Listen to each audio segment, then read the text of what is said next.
Have you ever looked into the eyes of someone you love and seen nothing but lies staring back? That's exactly what happened to me on that rainy afternoon, and it changed my life forever. My name is Emily, and this is the story of how the man I trusted with my heart broke it into a million pieces, and how I turned that pain into the sweetest revenge. But don't worry, I'm not here to bore you with the details right away. Let's start from the beginning, because to understand the betrayal, you have to know just how deep our love once ran. And trust me, by the end of this, you'll be shocked at what I did to expose him. It all began 3 years ago in a small coffee shop in downtown Seattle. I was 28, fresh out of a dead-end job, feeling like life was passing me by. That's when I met Jake. He was tall, with that charming smile that could light up the darkest room. He worked as a sales manager at a tech company, always talking about his big dreams of starting his own business. We locked eyes across the room, and just like that, sparks flew. Our first date was magical, a walk along the waterfront, sharing stories under the stars. He made me feel seen, truly seen for the first time in years. "Emily," he said, holding my hand, "you're the missing piece I've been looking for." I believed him. Oh, how I believed him. Fast forward 6 months, and we were inseparable. We moved in together into a cozy apartment overlooking the city. Jake was everything I wanted, supportive, funny, and ambitious. He'd surprise me with little things like breakfast in bed or notes tucked into my lunch bag. I quit my old job and started freelancing as a graphic designer, all because he encouraged me to chase my passions. Our friends envied us. They called us the perfect couple. And honestly, I thought we were. We talked about the future, marriage, kids, a house with a white picket fence. Jake even proposed one evening on the beach, down on one knee with a ring that sparkled like our love. I said yes without a second thought. Tears of joy streamed down my face as we kissed, promising to build a life together. But even in those happy times, there were tiny cracks I ignored. Jake's phone would buzz late at night, and he'd step away to take calls, whispering that it was just work. I'd ask, and he'd brush it off with a laugh. "Nothing important, babe. Just clients being demanding." I trusted him completely. Why wouldn't I? He was my rock. We hosted dinner parties, traveled to nearby islands on weekends, and dreamed big. Life felt perfect. Or so I thought. One evening, about a year into our engagement, things started to feel off. Jake came home late from work meetings, smelling faintly of perfume that wasn't mine. I'd question him gently, and he'd get defensive, snapping, "Emily, you're being paranoid. I love you. Why can't you just trust me?" His words stung, but I pushed the doubts away. After all, love means believing in the best, right? We argued more, but we'd always make up, holding each other tight, whispering apologies. I convinced myself it was stress from his job. Little did I know, those late nights were hiding a secret that would shatter everything. As the months went on, the distance grew. He'd forget our anniversaries, cancel plans last minute. My heart ached with worry. Was I not enough? Friends noticed too, pulling me aside. "Emily, is everything okay?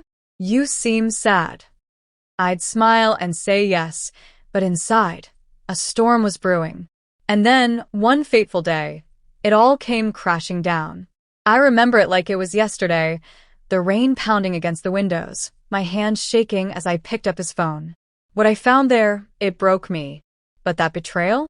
It was just the spark that ignited my revenge. Looking back now, it's easy to see all the red flags waving in my face, but back then, I was too wrapped up in the fairy tale to notice. After that proposal on the beach, Jake and I dove headfirst into planning our future. We spent weekends browsing wedding magazines, picking out venues, and dreaming of the perfect day. "This is going to be us forever, Emily," he'd say, pulling me close. His words made my heart swell with hope. We even started saving for a down payment on a house, setting aside money from both our incomes. I felt so secure, so loved. But those subtle signs? They were there, whispering warnings I chose to ignore. Take our social circle, for example. Jake had this coworker named Lisa, always bubbly, always at our events. She'd laugh a little too loud at his jokes, touch his arm a bit too often.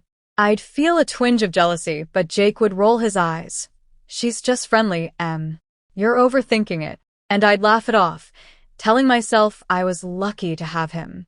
We threw barbecues in our apartment's tiny backyard, inviting friends over for games and stories. Everyone adored Jake. He was the life of the party. But during one of those gatherings, I overheard Lisa whispering to a friend, "Jake's so amazing. Emily's so lucky." It made me proud at the time, but now, it sends chills down my spine. Work became his excuse for everything. As his sales job ramped up, he'd travel more, weekends in Portland, conferences in San Francisco. I'd send him off with kisses and care packages, counting the days until he returned. "Miss you already," I'd text, and he'd reply with hearts and "can't wait to hold you." But the calls grew shorter, the texts less frequent. When he was home, he'd be distracted, checking his phone constantly. Once, I peeked over his shoulder and saw a message from an unknown number. "Can't wait for our next adventure." My stomach twisted, but when I asked, he said it was a client. "Business is business, babe. Don't worry your pretty head." I believed him, because I wanted to. Love makes fools of us all, doesn't it? Our intimate moments faded too. What used to be passionate nights turned into quick, mechanical routines. I tried to spice things up, candles, massages, new lingerie, but he'd yawn and say he was tired from work. "It's not you, me. It's the stress." Tears would well up in my eyes as I lay awake beside him, wondering if I was losing my spark. Friends tried to help. My best friend Sarah sat me down one coffee date. Emily talked to him. "Something feels off." But I defended him fiercely. "He's just busy. We're fine." Deep down, though, doubt crept in like fog over the bay. Was our love story turning into a nightmare? Financially, things were tight, but exciting. We budgeted together, celebrating small wins like paying off a credit card. Jake handled most of the bills, assuring me, "I've got it under control." I trusted him with our shared accounts, never once checking the statements. How naive I was. And then there were the gifts, sudden flowers or jewelry that seemed out of place for his salary. "A bonus from work," he'd explain with a wink. I glowed with appreciation, blind to the truth. Our life felt like a movie, full of romance and promise. But movies have plot twists, and ours was lurking just around the corner. As our wedding date approached, set for next spring, I threw myself into preparations. Dress fittings, cake tastings, invitations. Jake seemed excited too, but his enthusiasm waned. He'd cancel tuxedo appointments, claiming overtime. "We'll reschedule," he'd promise. I nodded, pushing away the hurt. Little did I know, those cancellations were because his heart was already elsewhere. The signs were piling up, but I clung to hope. Until that rainy day when curiosity got the better of me.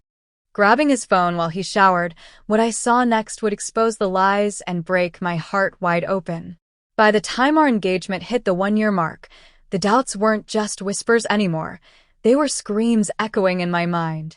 Jake and I were still putting on a show for the world, posting happy couple photos on social media, but behind closed doors, the tension was thick enough to cut with a knife. I'd lie in bed at night, staring at the ceiling, replaying every suspicious moment. Why did his stories never quite add up? And why did my heart ache so much? This part of our story is where the conflict really started bubbling up, turning our dream into a quiet nightmare. It started small, like most troubles do. Jake's late nights turned into all-nighters at the office. "Big project deadline," he'd say, kissing my forehead before dashing out. I'd wait up, cooking his favorite meals for when he got home at dawn, only to find him collapsing into bed without a word. My efforts felt wasted, and resentment built slowly. "Jake, we need to talk," I'd say over breakfast. "I feel like we're drifting." He'd sigh, rubbing his temples. "Me, I'm doing this for us, for our future. Just be patient." His words were like bandages on a wound that kept reopening. I wanted to believe him, but the loneliness gnawed at me. Socially, things got awkward. At a friend's birthday party, Lisa was there again, hanging on Jake's every word. They disappeared into the kitchen for a quick chat. and when they returned, her cheeks were flushed. I confronted him later. "What's going on with you two?" He laughed it off. "Nothing, babe. She's like a sister." But his eyes darted away, and that lie hung in the air. Sarah pulled me aside that night. "Emily, he's hiding something. Trust your gut."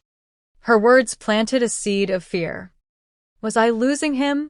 The thought made my chest tighten with sadness, tears flowing freely when I was alone. Financial stress added fuel to the fire. Bills piled up, and Jake became secretive about money. "Don't worry about it," he'd snap when I asked to see the statements. One day, I noticed our savings account was lower than expected. "What happened to the wedding fund?" I asked, voice trembling. "Investments," he replied vaguely. "It'll bounce back." Doubt turned to anger. Was he gambling it away? Or worse? I started sleeping poorly, my mind racing with questions. Our arguments escalated, shouting matches that left us both exhausted. "You're changing, Jake." Y. "No, you're too clingy," he'd shoot back. The man I loved was slipping away, and I felt powerless. Intimacy? It was gone. Hugs felt obligatory, kisses rushed.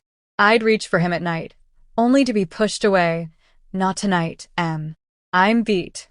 Rejection stung like salt in a cut, making me question my worth.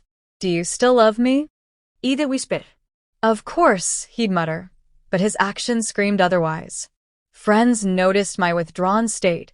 I stopped going out, isolating myself in our apartment. The conflict was tearing me apart, love mixed with suspicion, hope battling fear. How much more could I take? Then came the breaking point. A forgotten jacket left behind after one of his meetings carried a scent of unfamiliar cologne. My hands shook as I held it, heart pounding. That night, as thunder rumbled outside, I made a decision. No more ignoring the signs. The conflict had peaked, and what I discovered next would confirm my worst fears. Oh, the moment of betrayal. It's like the ground opens up beneath you, swallowing everything you thought was real. That rainy afternoon, with Jake in the shower humming some tune, I picked up his phone to check the time. What I uncovered wasn't just a crack in our relationship. It was a full-blown demolition. Messages, photos, calls, evidence of a double life that left me gasping for air. This is where the real heartbreak hit, the kind that makes you question every memory. I unlocked his phone with a code he shared because we're in this together. The first thing that caught my eye was a text thread with Lisa. Dozens of messages, going back months. "Miss you already," one said from her. His reply, "Can't wait to see you again." Emily suspects nothing. My blood ran cold. I scrolled further, heart racing. Photos of them together, dinners, hotel rooms, stolen kisses. Not just friendly chats. This was an affair, full-blown and hidden right under my nose. "You're my everything," he texted her. Words he'd once said to me. Tears blurred the screen as I read on. Plans for weekends away, lies about work trips. They'd been together for over a year, while I planned our wedding. Shock turned to nausea. I dropped the phone, sinking to the floor as sobs racked my body. How could he? The man who'd promised forever was living a lie. Anger bubbled up next, hot and fierce. I thought of all the times I'd defended him, ignored the signs. Fool, I whispered to myself. But sadness overwhelmed it all, the love I felt for him twisting into agony. Why wasn't I enough? Questions swirled. Had he ever loved me, or was I just a cover? The apartment felt suffocating, walls closing in on my shattered dreams. When Jake emerged from the shower, towel around his waist, I confronted him. Phone in hand, voice breaking. "Explain this." His face drained of color, eyes widening in panic. It's not what it looks like." But it was exactly that. He stammered excuses, stress, a mistake. It meant nothing. Lies poured out, but I saw the guilt in his eyes. We argued for hours. I screamed. He begged. "Please, let's fix this. I love you." But how could I believe him now? The betrayal cut deep, exposing his true character. He admitted to the affair, blaming me for being distant. That hurt even more, like I was the villain in my own story. Friends rallied when I called Sarah, spilling everything in tears. "Leave him, Emily. You deserve better." But leaving wasn't easy. Our lives were intertwined, shared lease, finances, dreams. I kicked him out that night, watching him pack with a mix of relief and sorrow. Alone in the silence, I cried until I had no tears left. Betrayal had broken me, but in the ruins, a spark ignited. No more victim. I wanted justice, not revenge in the violent sense, but something that would expose his lies and shut down his world. As I lay there, plotting in the dark, I realized this was my turning point. The pain was raw, but it fueled me. Days turned to weeks of numbness. I went through his things, finding more evidence, gifts for Lisa bought with our money, emails planning to leave me. Each discovery was a fresh wound, shocking me anew. Anger replaced sadness. I felt empowered in my hurt. He'll pay, I thought, not with harm, but with truth. The betrayal had stripped me bare, but it also freed me to fight back. And oh, what a plan I devised. One that would leave him exposed and speechless. After the betrayal sank in, I didn't wallow forever. No, that pain transformed into something stronger, determination. Sitting alone in our now empty apartment, I began crafting a revenge plan that was clever, calculated, and completely under the radar. It wasn't about lashing out wildly. It was about exposing the truth in a way that would shock everyone, including Jake. This phase was all about reclaiming my power, turning victim into victor. First, I needed information, solid proof to back up what I'd seen. I hired a private investigator discreetly, using savings I'd hidden away. "Keep it legal," I told him. "Just facts." Over the next month, he gathered emails, receipts, even witness statements from people who'd seen Jake and Lisa together. It was heartbreaking to review. Dinners at fancy restaurants paid with our joint card, weekend getaways disguised as business. But each piece strengthened my resolve. Anger fueled me. How dare he use our money for his lies? I documented everything in a private folder, building a case that couldn't be denied. Next, I focused on myself, rebuilding from the inside out. I threw myself into therapy sessions, talking through the shock and sadness. "Emily, channel this into growth," my therapist said. So I did. I updated my resume, landed a better freelance gig, and started a support group for women who'd been betrayed. Sharing stories with them, it was cathartic and it gave me ideas. "Expose him without stooping low," one friend advised. That's when the plan crystallized, a public revelation, but smart and emotional, not vicious. No yelling in the streets, just truth that would shut down his facade. Financially, I took control. I froze our joint accounts, consulted a lawyer about the engagement ring and lease. "You're protecting yourself," the lawyer assured me. Jake called constantly, pleading, "Let's talk, Em." I made a mistake. I'd hang up, heart pounding with a mix of relief and unresolved anger. But ignoring him was part of the plan. Let him stew in uncertainty. Meanwhile, I reached out to mutual friends subtly, planting seeds. "I've been going through something tough with Jake." No details yet, just enough to make them curious. The core of my revenge? A surprise gathering. I organized what I'd call our engagement party reschedule, inviting everyone we knew, including Lisa and her circle. Jake thought it was a reconciliation ploy when I mentioned it casually in a message. "Come, let's end things right," I wrote. He agreed eagerly, clueless. Behind the scenes, I prepared a presentation. Photos, messages, timelines, all anonyms at first, but ready to drop the bomb. It would be cinematic, emotional. My story told from the heart, exposing his betrayal without naming names until the end. Suspense built as I rehearsed in the mirror, voice steady. "This is for me." Doubts crept in. Would this backfire? What if friends sided with him? But the shock of his lies outweighed the fear. I confided in Sarah. "This plan will change everything." She hugged me. "You're brave, Em." He'll be left speechless. As the date approached, adrenaline surged. The plan was set. Lure him in, build the tension, then unleash the truth. From pain, I'd forged power, and the climax was coming. With the plan in motion, the real thrill and terror began. Setting the trap meant playing the long game, acting like the old Emily while my mind raced with strategy. It was dramatic, like a movie where the hero bides their time before the big reveal.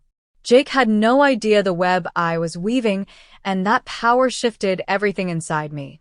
From sadness to calculated suspense, this phase was about drawing him close, only to pull the rug out. After weeks of gathering evidence, I reached out to Jake with a message that seemed hopeful. I've been thinking, maybe we can talk things through at a party with friends. Reschedule that engagement celebration. His reply was instant. Yes. I miss you, Em. This could fix us. Hook, line, and sinker. He thought I was weakening, ready to forgive. But no, I was setting the stage. I booked a venue, a beautiful hall downtown, sending invites to 50 people. Our friends, his family, even Lisa under the guise of mutual acquaintances. The theme?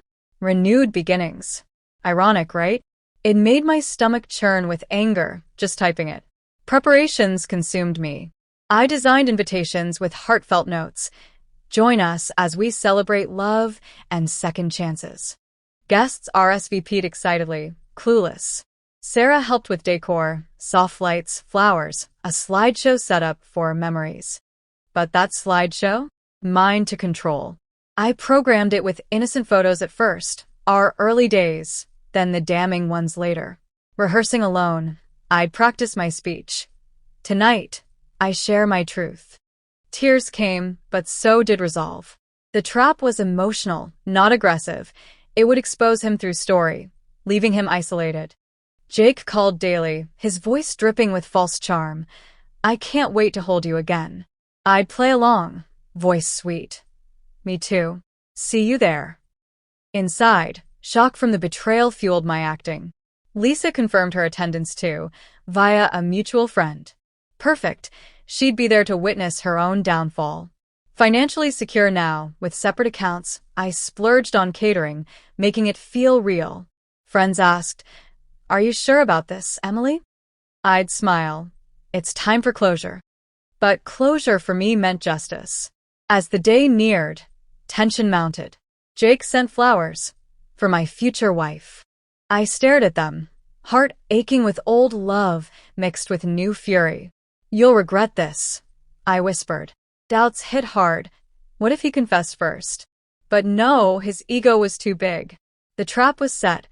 Arrive early, greet guests warmly, let the evening build. Suspense hung in the air like fog. I imagined his face when the truth dropped, speechless, exposed.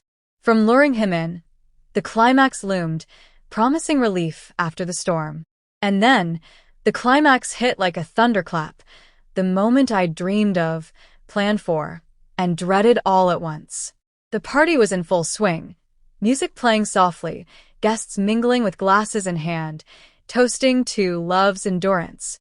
Jake stood beside me, arm around my waist, whispering, "This is perfect, Em. We're back." His smile was smug, thinking he'd charmed his way out. But as I took the microphone for my toast, the room hushed. This was it, the explosive revelation that would expose everything, shocking the crowd and shutting down his lies forever. The air was thick with unspoken suspense, and my voice trembled with emotion as I began. Ladies and gentlemen, friends and family, I started, eyes scanning the faces, Sarah nodding supportively, Jake's mom beaming, Lisa fidgeting in the corner. Thank you for being here tonight. What was supposed to be an engagement celebration turned into something more, a story of betrayal and the truth that sets us free. Murmurs rippled through the crowd. Jake squeezed my hand, confused. What are you doing?" I pulled away gently, heart racing with a mix of fear and triumph. Jake and I have been through a lot, I continued, voice steadying. But tonight, I need to share what really happened. The slideshow flickered on, first happy photos of us laughing, traveling, proposing. Guests cooed. Ah, so sweet. Then the shift, screenshots of messages, blurred at first for drama. "These are words Jake shared with someone else," I said, pausing for effect. Gasps echoed. While I planned our wedding, he was building a secret life with Lisa. I pointed subtly her way. She froze, face paling. Jake's eyes widened in shock. Emily, stop this. But I didn't. Photo after photo appeared. Their dinners, trips, time-stamped with our joint account charges. This money was for our future, I said, voice breaking with sadness. But he spent it on lies. The room erupted in whispers, then outrage. Jake's mom covered her mouth. Is this true? Friends turned to him, eyes narrowing. Lisa tried to slip out, but Sarah blocked her gently. No running now, I thought. Jake lunged for the projector. It's not like that. She twisted it. But it was too late. I played a recorded call, his voice admitting the affair to a friend. I love Lisa more. The crowd fell silent. Then murmurs turned to anger. How could you? Someone shouted. Jake stammered, face red. Please, I messed up. But the exposure was complete.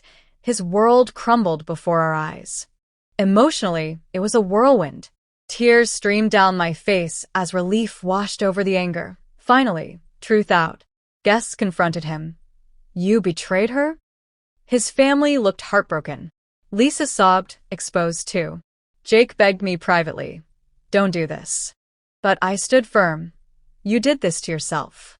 The climax peaked as security, hired just in case, escorted him out amid flashes of phones recording. Shock rippled through everyone. I felt empowered, the pain lifting like a weight off my shoulders. It wasn't destruction. It was justice, cinematic and raw. As the night wound down, hugs from friends poured in. You're so strong, Emily. The explosive truth had unleashed everything. Betrayal aired. Lies shut down. But the story wasn't over. Resolution awaited. The climax left a whirlwind in its wake, but as the party lights dimmed and guests trickled out, reality set in. Jake was gone, exposed and alone, but I wasn't unscathed. The emotional toll was heavy. This part was about healing, reflecting on the shock, and stepping into a new life. It wasn't instant. It was a slow burn of relief, mixed with lingering sadness. But through it all, I found strength, turning revenge into renewal. In the days following, calls and texts flooded in. Friends supported me. You were brave. Jake's family reached out apologetically. We had no idea. Lisa vanished from social circles, her reputation tainted. Jake? He tried contacting me desperately. Voicemails pleading forgiveness, flowers at my door. I lost everything because of you, one message said. But I blocked him, feeling a pang of pity amid the anger. The exposure had shut down his double life. He quit his job in shame, moved back with his parents. Hearing that brought relief. No more lies controlling me. Legally, things wrapped up smoothly. The lawyer helped recover funds. The ring? Returned for a refund. I ended the lease early, moving into a sunny studio with Sarah's help. Packing our shared things was therapeutic, tossing his photos, keeping the good memories as lessons. Therapy continued, unpacking the betrayal. You turned pain into power, my counselor said. Sadness lingered in quiet moments, but shock gave way to empowerment. I journeyed nightly. Today, I chose me. Socially, bonds strengthened. The support group grew. Women shared similar stories, inspired by mine. Your plan showed us we can fight back, one said. I started a blog anonymously, recounting the tale without names. Views soared, messages of thanks pouring in. Work thrived too. My freelance designs caught attention, leading to a full-time offer. Life felt vibrant again, colors brighter, without the shadow of deceit. Jake's attempts to salvage his image failed. Mutual friends distanced themselves, whispers following him. Once, at a coffee shop, he approached. Can we talk? I shook my head. No, you've been exposed. Move on. Walking away, relief flooded me. Justice served. The aftermath wasn't perfect. Nightmares of the betrayal woke me sometimes. But healing came through time, friends, and self-love. Resolution meant accepting the past, embracing the future. Reflecting on it all now, months later, I see the journey in a new light. From the hook of our love story to the devastating betrayal, the meticulous revenge plan, and the explosive climax, every step shaped me. This isn't just about what Jake did, it's about how I rose from the ashes. Emotionally, it was a roller coaster. Anger giving way to sadness, then shock to relief. But growth? That's the true reward. The setup of our relationship taught me blind trust's dangers. Those early days were magical, but ignoring signs? A mistake. The conflict built slowly, doubts I dismissed, leading to the heartbreaking discovery. Reading those messages shattered me, but it also awakened something fierce. Betrayal hurts deepest from those closest, yet it revealed Jake's true colors: selfish, deceitful. My plan, born from pain, showed me resilience. Gathering evidence, setting the trap, it was empowering, turning victimhood into agency. The climax was cathartic. Exposing the truth freed me. Watching his world crumble? It brought justice without harm. Aftermath brought challenges, loneliness, second-guessing, but also gifts, deeper friendships, career success. I learned to listen to my gut, value self-worth. No more settling. Emotionally, I've healed. The anger softened into forgiveness, not for him, but for my peace. Shock lingers in memories, but relief dominates now. This journey underscores life's twists. Love can betray, but we control our response. I emerged stronger, ready for real love. Reflections like these remind us, pain is temporary, growth eternal. Finally, as our story wraps up, let's talk about the moral, the beating heart of it all. This tale of betrayal and revenge isn't just drama, it's a lesson in trust, justice, and the power of truth. I've come full circle, from heartbroken to whole, and I hope sharing this helps you see the light in your own struggles. Remember, life stories have morals, and mine? It's this: betrayal may break your heart, but exposing the truth with clever justice can rebuild it stronger. First, trust wisely. I gave mine blindly, ignoring red flags like late nights and secrets. Lesson: love doesn't mean ignoring instincts. Question, communicate, protect your heart. When betrayal strikes, as it did with Jake's affair, don't let it define you. Feel the pain, the shock, the anger, but channel it. My secret plan showed that revenge isn't about harm, it's about revelation. By gathering proof and sharing it publicly, I shut down his lies without stooping low. Justice came through truth, leaving him exposed and me relieved. Emotionally, healed deliberately. The sadness after the climax was real, but therapy, friends, and time mended it. Don't rush, reflect. I learned self-love is key. No one completes you but you. For those facing similar betrayals, know you're not alone. Build your support, plan smartly, and emerge empowered. My life now? Filled with genuine connections, success, no shadows. Jake? A distant memory, lesson learned. Ultimately, this story teaches resilience. Betrayal tests us, but revenge through justice restores balance. Trust again, but wiser. Move forward with open eyes and a strong heart. If my tale inspired you, share it, spread the moral. Thank you for joining this journey. Until next time, remember, your story matters, and